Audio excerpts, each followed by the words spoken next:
How are you? Good. Who needs more caffeine? If you can't tell already, we're gonna keep you awake this morning. That is my goal, to keep you awake. My name is Beth Klein, and I am a disability rights advocate with the Disability Law Center of Virginia. We are based here in Richmond, but we cover the entire state. As we just said, we go from Abington to Alexandria and back. Mostly back. How often are we in our office? No, we're out in the field a lot. So today, hold on, and you have to understand, I am not tech savvy. That's my role. I think I got it. Why is it not working? No, maybe I don't have it. Is it because it's through the Zoom? There we go. There you go. Nope. No, go back on. There we go. Yay. I do better with microphones than I do with technology, but I always have the overwhelming urge to like turn into a lounge singer. I think they're fun. Anyway, Want that. no, that's how you make people run away at 9 a.m. No, we don't want that. Yeah. Hi. We could do Zumba, no, I'm free. If you see my little foot, I am 3 weeks out of surgery, so I'm not Zumba-ing anytime Get soon. off my high heels so we can. I have to do that at some point. Okay. So this presentation, we are from the Disability Law Center of Virginia, also known as dLCV. We are a protection and advocacy agency funded by we're a nonprofit funded by the federal government. And there is a protection advocacy agency similar to us in every state in the country. I start every presentation with, hi, my name is Beth Klein. I am not an attorney.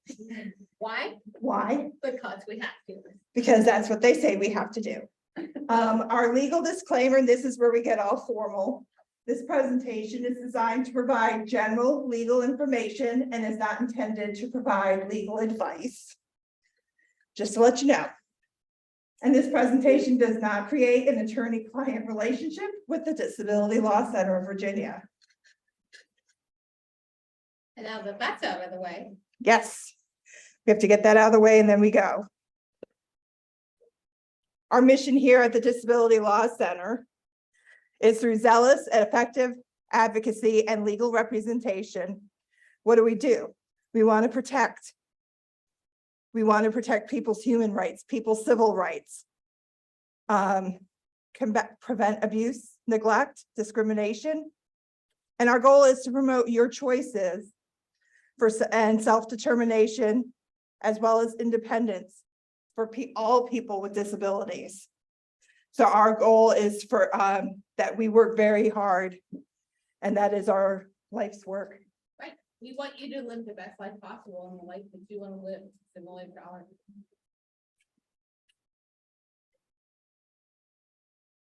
I always tell people we would love to help everybody, but we are a staff of, I think, 35-ish. Yeah. Sometimes it goes up or down one. So 35 of us, including administrative staff, cover the entire state of Virginia. Yes, we are tired. I'll be in Nova tomorrow. That is why we have caffeine. Yes. If we got to help as many people as we wanted to help, we'd have to have cots or something under Right. our desks. So we could just sleep at the office. So how we do that is we have specific goals, and there's certain things that we can and we cannot help with. Our very first goal is people with disabilities are free from harm. That's pretty important. This can be anything from group homes. It can be in institution settings who are in the community, in the adult community settings, a variety of places. But our very first goal is free from harm. And children too. And exactly, not just adults, children too. And all the programs that are licensed by DBHDF. Yes. I live in the Hope House Foundation. Uh-huh. And we live in our own apartment. Oh, wow, that's nice. And sometimes we go out in public. Mhm. They on our behalf, Right. That's great. and that's one we are doing our voices. So, And it's nice to have your own place. Absolutely. Very nice. Part of what we're gonna be talking about is being integrated into the community. Is that cool too? Am I jumping ahead? No, I am. Oh, she jumped ahead. That's okay. Go ahead. Access to appropriate government services. Think of like social security, going to your local library, accessing anything that any of your government services. Government transportation. Transportation's a big issue. We could have a conference on that. We could. We could have a conference on transportation. We probably need more. This is where Rachel was talking about, living in the most integrative environment. Like you were talking about where you live, the Hope House, and you have your own apartment. And You go out in the community. Yeah. and you go out, do you volunteer? Do you like, actually, work time, 8 o'clock in the morning to 2 o'clock in the afternoon. wow, that's Very wonderful. good. I did for myself, I have a house and sometimes I go to a CE engagement. And that's really important that you're able to live out in the community. I have all, help me do both stuff. But one of the things that I have noticed, people out in the community where she lives, there are no transportations. Community transportation. Mhm. What county? That is, What county? Where are you from? it's, Pennsylvania. Maybe that big, but you know, Okay, I know where Danville is.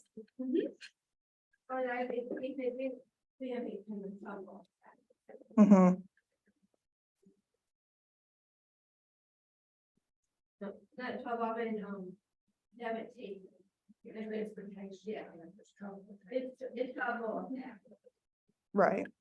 Well, we're glad to talk with you about that a little We can bit. talk to you afterwards. Absolutely. We're going to be here afterwards to talk to people. Our goal is people are employed to their maximum potential.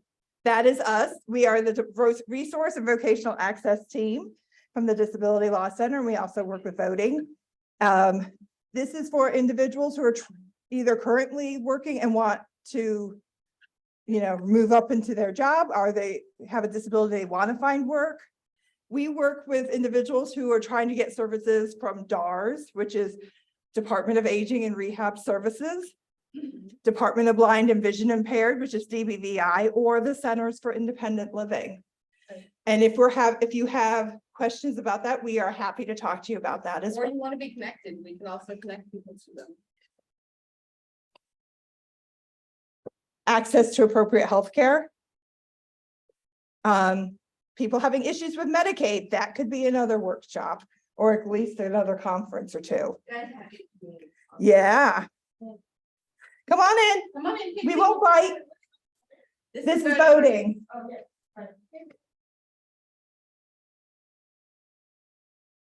This is education and training, which is what we're doing right here. We do workshops in the community. We work one-on-one with individuals.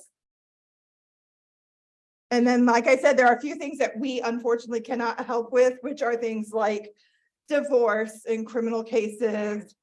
And I know that's the tiniest print ever. When I go back to the office, I will change that.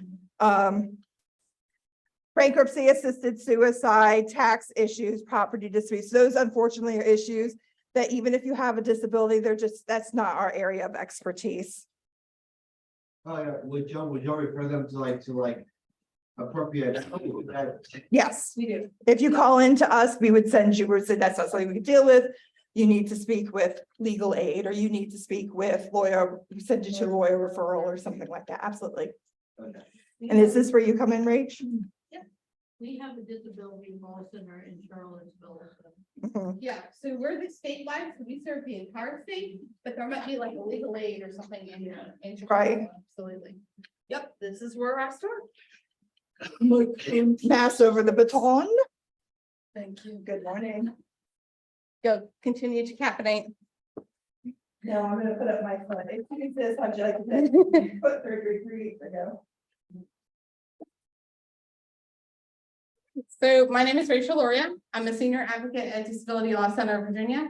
And like Beth said, we both do a lot of vocational rehabilitation work. And I also lead our voting program. So I'm going to talk to you guys a bit about what your standard voting rights are and where Virginia is heading in terms of voting rights, because as elections are coming in November, it's really important to start realizing what you can look for when you go out to vote and what you can expect. And if you don't see it, how you can get in contact with us to let us know that you don't see it, because we need to know if you don't see it. There's 35 of us for the entire state. We need lots of people to let us know. We need lots of help. We need lots of volunteers. So statistically, we're doing this because statistically we know that people who have disabilities are not represented as much at the voting polls as they can be or as they should be. We know absentee voting is an option. This presentation is mostly going to focus on in-person voting, but we do know that absentee voting is an Oh, option. it's the camera guy. I thought it was. So Let me know. we need to fill chairs. Feel free.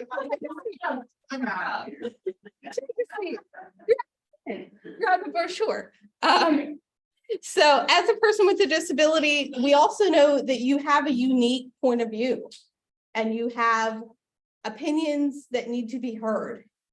And one way to make those opinions heard is through voting. Either voting absentee or voting in person or voting curbside. You have an opinion and you have the right to have those opinions heard. And we also know, finally, that people who have disabilities are more likely to encounter difficulties while voting. Do you think we like to hear that? No, we don't. Because we want people who have disabilities to be able to vote without barriers and without obstacles. That's something that we work for. So let's look to see what you can expect or what you should see when you're voting. Curbside voting. So if you want to vote, but you do not want to go into the polling place, you can vote absentee, like we've already talked about, or you can vote curbside. When you go to your polling place, you should be able to pull up and there should be a sign with clear instructions on how to vote curbside. That's really important. They might say, ring the bell for assistance, and there might be a bell right there. They might say, here, call this number if you want to vote curbside, like that sign has there. But they need to have clear instructions on how you're supposed to vote curbside. This is an issue we see at a lot of polling places in Virginia. Keep an eye on this, please, and let us know what you find. We're gonna have a link to our survey at the very end so that you can let us know when you go to vote what you're seeing. In unacceptable answers, and we have heard these before. These are not made up, by the way. These are real, honest answers. Honk when you get there and they'll come out to you. Doesn't work. But they don't for the Norfolk area. Oh, I've honked. It doesn't work. They'll tell me to just honk when I get there and they'll come out. It doesn't work. It's so fun to sit on the horn though. Yeah, They're telling you to honk. yeah, no, Like, if you need- election officials are telling us to honk. That's not acceptable. Yes. As an officer of election. Uh-huh. Chesterfield, we ask at my precinct, don't try to get out of the car. Right. We know that one of us should be outside. Absolutely. Rain, shine, cold, doesn't matter, should be outside waiting for you to pull up. Not even Absolutely. Need to flag anybody or anything. We've also heard ring the bell for assistance, but the bell is on the door. Oh. No. Don't get out of the car. So we also know that accessible parking places have to be the ones that are closest to the door. It should have tow language on it like the sign does. It should be, one thing that we do see is sometimes if places are not accessible 24/7 and they change to be accessible for election day, they make a special voting entrance, but they don't move the parking. You gotta have parking closest to the door. And you gotta have nothing blocking those parking spots. That's also really important. I pulled up to one that had a dumpster in the accessible parking spot. Nope, nope, not gonna work. The path to the door should be clear of any obstacles. So we're talking about trees, we're talking about holes, we're talking about signs, we're talking about any barriers. Also look to make sure that there's a curb, if there's a curb cut. And this is obviously if you're going out to vote. That's a curb There's a cut. hole right- Those are bad examples of curb cuts. We hope that these curb cuts do not look like this. This one goes, Legit picture. these It goes, wasn't found on the internet. That is a legit. this is a picture. legitimate picture. Yep, this one goes straight into the grass and the other one goes straight into a pole. We hope that your curb cuts don't look like this. If they do, we're gonna show you how to show us. So also, this is one that kind of gets a little bit complicated, but the doors need to be accessible. They need to be able, you need to be able to open them with a closed fist. Like these two pictures here. These types of doors can be tricky, but you can open them through the bar with a closed fist. The big challenge with these types of doors, like the doors on the left, with these, is sometimes they are very heavy. They can be heavy. So Yep. if you're manipulating a walker or a cane and you're trying to push over this, open a super heavy door, that can be a challenge. So sometimes there are people that can open the door for you and they're standing outside to open the door. That's okay. Sometimes there's also people who can, there's like a cone or something that's holding the door open. That's also okay. Both of those things are okay. And both of those count. You're going to see our survey in just a second. Both of those count as yeses on the survey. So now we're going to talk a little bit about what Virginia is working towards. And I say working towards because it's a lot of work. It's a work in progress. It's a work in progress. But there is progress and that's what's important to focus on. So now we're being cute because we're tired. Fine. Or is it gonna work? I think it might. See, No, it's not gonna work. I'm gonna make it work. So now we're getting to kind of the good part. And we skip to the good part. We had to do that. Wait, is the mic is working, right? Okay, cool. Okay, so Virginia is working with the Department of Elections to focus on those systemic issues that we're seeing. And we're working on getting, not just addressing those issues that we've just talked about, but addressing a lot of different issues. And we're gonna talk a little bit now about progress that Virginia is making. So eventually, we're hoping that all new polling places will be accessible every day, not just for election day.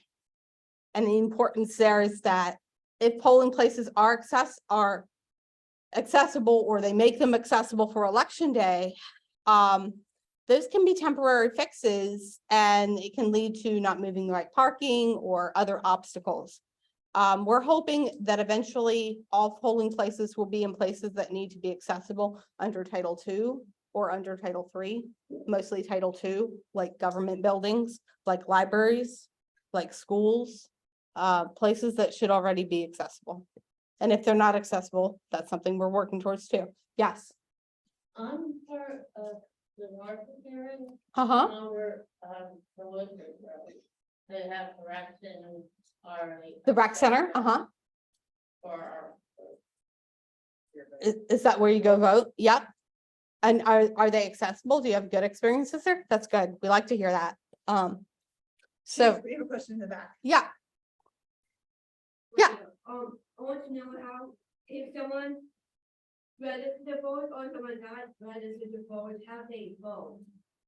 so you have to be registered in order to vote. And when we're done, what I can do is show the page for registration for voting, okay? We can't register people, but we can at least show people how to register. And there's actually a table outside with Right out next to us. League of Women Voters, and I think they have registration forms as well. They move inside. They moved inside, okay. Somewhere on here that. Oh, you're totally fine. Yeah, so we've also taken all of the accessibility issues that we've seen while voting. So our office on election day in November, we go out to as many polling places as we can. And we recruit, We recruit a whole lot of volunteers to do this as well. and how many did we do this year, Rachel? 550, which is a lot. That's big for us. Yeah, and we're also, one thing that I didn't say is we're also willing to train election officials, poll workers, whoever is like at election sites on what needs to be done and what to expect. Because we don't want it to be us pulling up and they're going, oh shoot, they're here. We don't want that. We want people to be prepared and we want people to know what to look for. And people reaching out to us and saying, hey, this We is wanna the train you. challenge we're facing.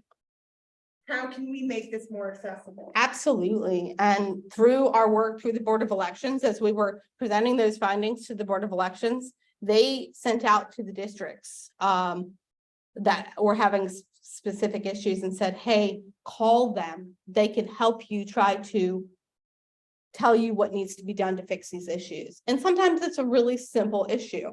There was one that was the interior door was being held open, but the exterior door was not.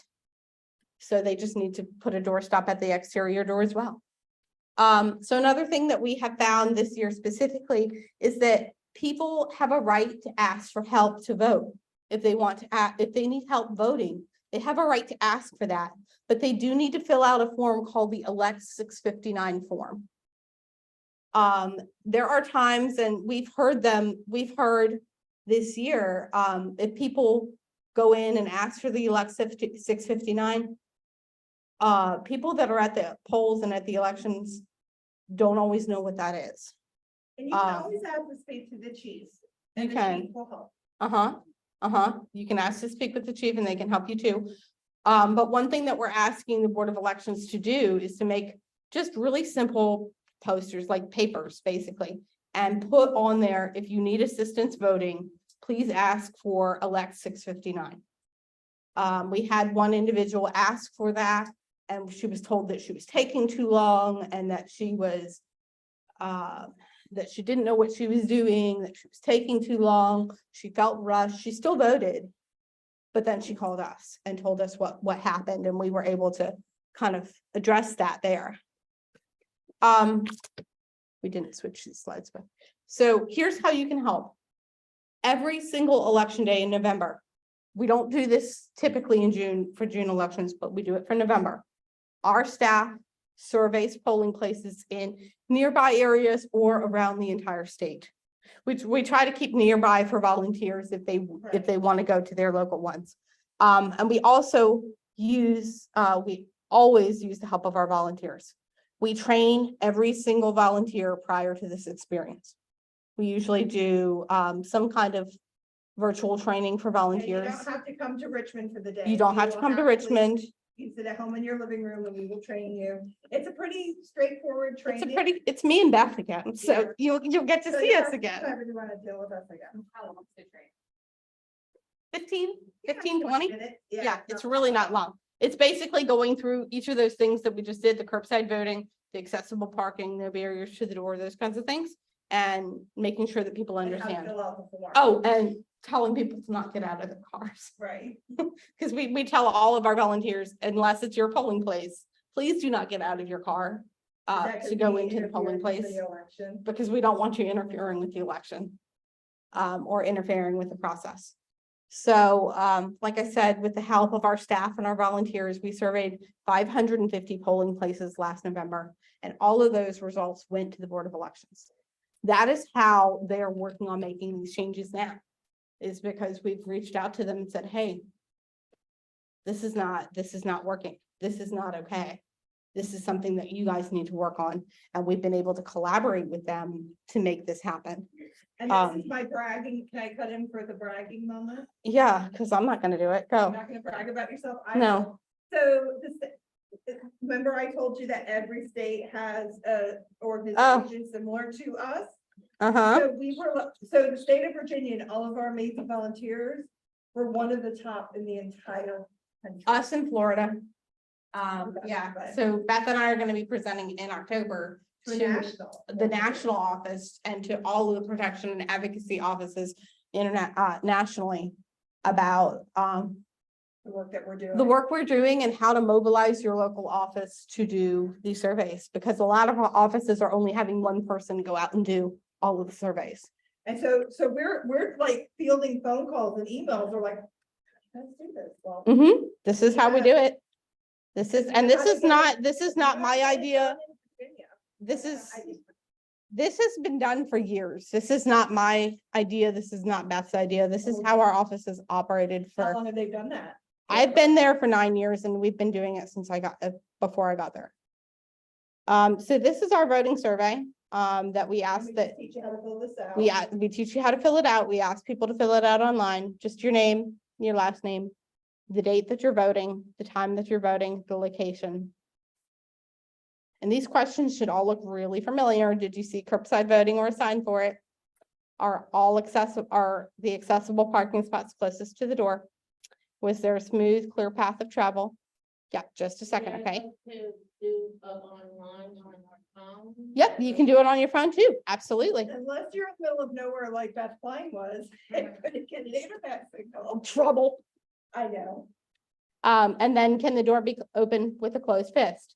And then we ask if there's any other issues or other comments that you want us to know, about. One of those would be, we have very few people telling us about the machines for those that are vision impaired. That's something we really want to know about. Where is it? Is it functioning? And when you go in to vote at your own polling place, you can ask to see it. And that's something that we really want to know about. And then you can upload photos or videos from your polling site. Yeah, one question. I'm sorry, I have one last. It's okay. If someone have that syndrome, can they vote, If someone what? have that syndrome? Has that, oh, absolutely. Absolutely. If you are your own guardian or you have a guardian, and you're under like a limited guardianship, you can absolutely vote. People, That I have that. absolutely. Absolutely, you can vote. And if you have specific questions, you're welcome to come talk with us too afterwards. None of these, you don't have to apologize for any of these questions. We love, To have questions. Yeah. yes, yeah. I mean, from what I'm hearing, yes, you can register to vote. I don't know all of the specifics, but from what I'm hearing, yes, you can register. Yes. I think what needs made, or maybe I've read, are poll workers better trained than in the past to deal with this building? And does Virginia Mhm. Department of Elections purge the voting rules if you don't vote after a number of cycles? So answer to number one is that we're working on it. We're working on training election officials in Virginia and working with elections in Virginia.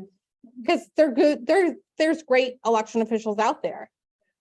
It depends on the district and it depends on who you get to and the time of day you get to them. Have they been caffeinated yet? Are they ready for you? Yeah, it depends. And I shouldn't have to say that it depends, but it depends. So if you encounter issues when you're voting, either like any of these issues, please let us know. We really need to hear from folks and hear what folks are saying. So that leads me to, we want to talk with you guys. I mean, we want to hear what your experiences have been voting. If you voted, what your experience was, why it's important to you to vote. We specifically made this presentation short so that because we want to, if people are comfortable talking with us, we want to have kind of a discussion about what people think and why it's important to vote. Well, and if you want to vote and you're not able to vote, why? Mhm. Is there something that we? There are certain folks that want to vote that can't, and understanding why they can't is sometimes an issue. So we're happy to kind of talk with people individually or just talk as a group about what people have experienced voting. But does the Virginia Department of PERS like? That one, I'm not sure. I don't know. So let me write that one down. Write that question down and I can look into that. Beth, can you jot that one down? The rules PERS chapter number, if you don't vote for like 4 election cycles or whatever. Is your registration purged? Is that what you're Yeah, asking? yeah. Okay. I don't think so, but let me check on that too. I don't think so. I know some states are doing it in some states. I don't think Virginia is, but I will definitely check on that and let you know. No.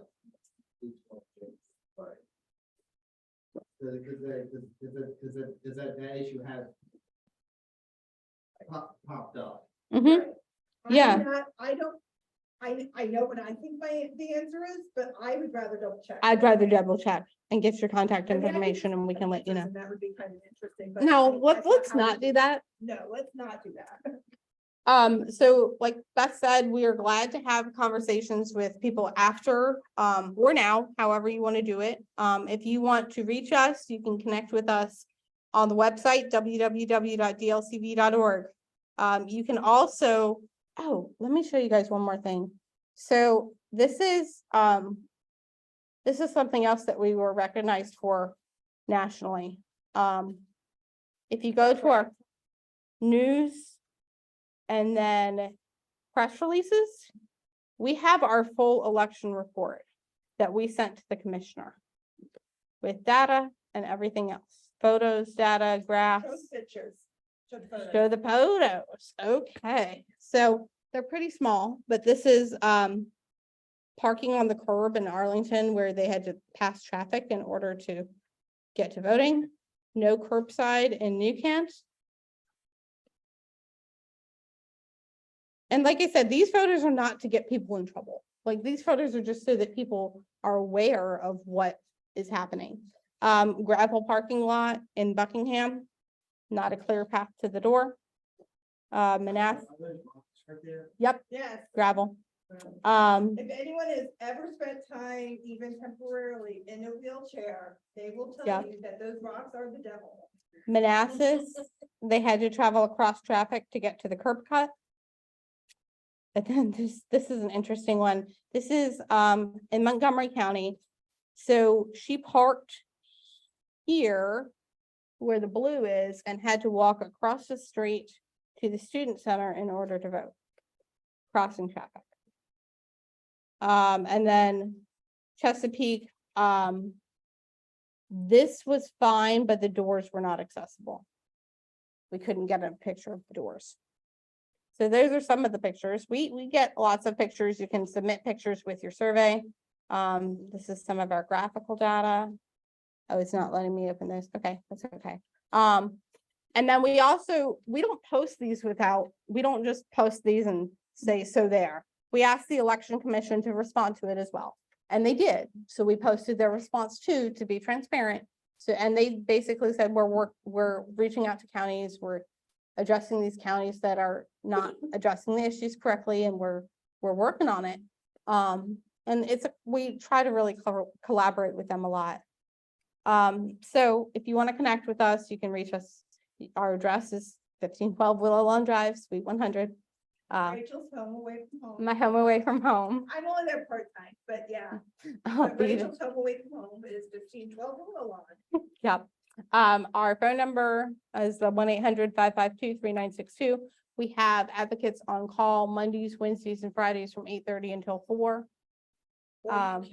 Or you can go online to our Get Help form, which is under Contact Us on our website. Get Help. Sorry, the font's really small. You can request help online at www.dlcv.org/gethelp. Tell us about your issue, tell us about what's going on, and submit a request for help, and somebody will call you. So we really appreciate everybody's time and everybody's attention this morning. And if people have questions, we're glad to answer them. We will answer them to the best of our ability. And we appreciate everybody being here, because this type of conference is where the conversations start. And It's amazing how many ideas start Mhm. over a cup of coffee at a conference. Absolutely. Absolutely. And this is where those conversations start. So we really appreciate everybody's time and energy this morning. And we are here to talk if you guys want to talk. So thank you so much. Thank you.